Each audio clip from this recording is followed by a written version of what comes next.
Hello and welcome to another beautiful day on the Ashland Hills Homestead. Today we're going to be talking about the next step in making the plum wine.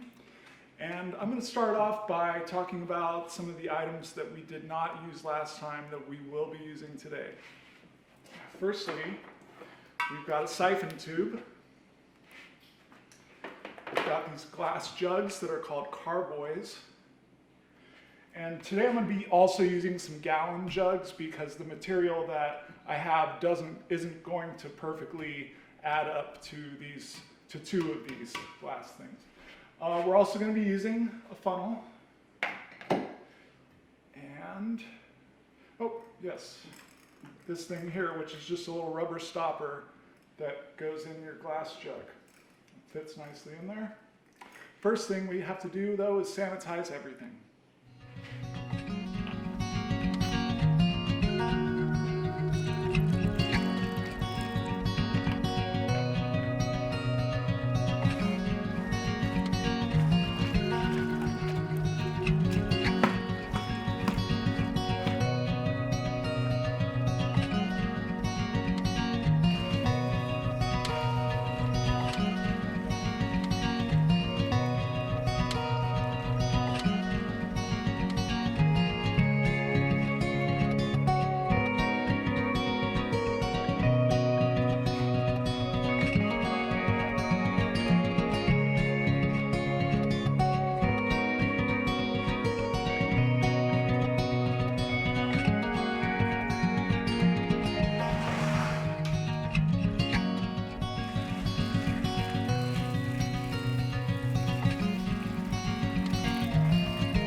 Okay, so everything's been sanitized and we are ready to proceed, though I thought I'd take a second to let you guys know exactly what's going on here and what the reason that we're doing this is.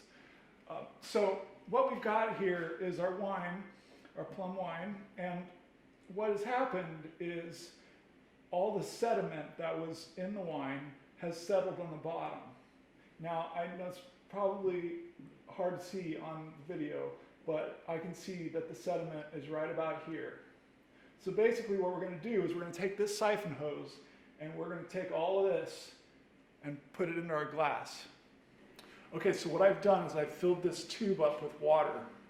And what that's going to do is we're going to use gravity and suction to get the wine from here to here.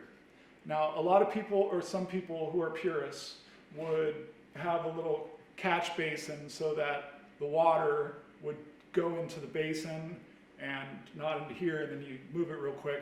I don't really care. Okay, so you're going to want to put your thumb over the right end, or the end that's going into your glass bottle. And you're going to stick the other end into your wine. And then it's pretty much ready to go as soon as you let your thumb off, so don't miss.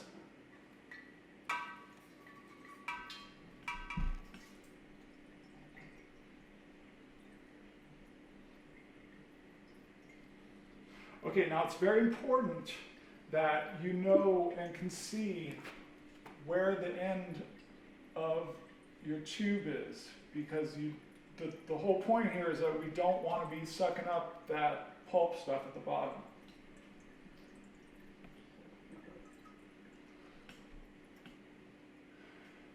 So today I'm having a little bit of a hard time seeing through the plastic here, and you'll find that that happens a lot. So another way to see where the end of the tube is to just use the angle of attack into your liquid, and then that way you can make an assumption on where the end of the tube is.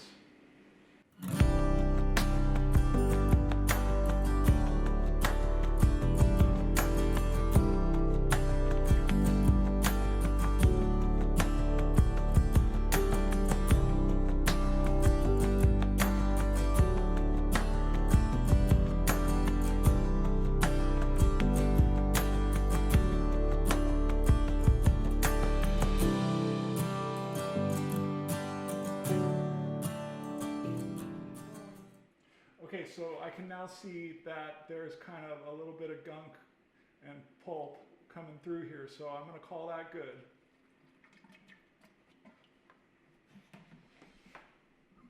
So it's very important that you don't move your buckets around, especially right before you're about to rack. And the reason for that is you don't want to disturb the sediment. But pretty much through the entire winemaking process, you need to leave your material stationary. So I'm going to move this. That's okay, because that's just been disturbed.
So what we've got here is about 9 gallons, 6.5 and 3 here. And it doesn't look like there's a whole lot happening in there right now. And the reason for that is because the majority of the action was happening down here where all the yeast was. However, there still is some yeast in here. And in a few days, you'll see some more action happening right about in this area. You'll see some bubbles if everything is going well. If you don't see any activity in there in a few days, then you may have a problem. I mean, wait 3 or 4 days, and if absolutely nothing is happening, then that means your fermentation is stuck because you didn't sanitize properly, or there was a temperature fluctuation, something along those lines. And what you'll have to do is restart the fermentation. In order to restart the fermentation, you'll have to use the same method that we used before with the orange juice and the yeast nutrient. At this point, your wine is going to sit for a very long time. It's going to sit for a month at least. And after a month, we're just going to do the same thing that we did in this process here. We're going to just take another glass carboy and we're going to rack it into that one. And we're going to keep doing this for month after month until your wine is clear. If you like what you saw today, please hit the subscribe button and also the bell notification to receive a little ding ding. Hope you have a wonderful day.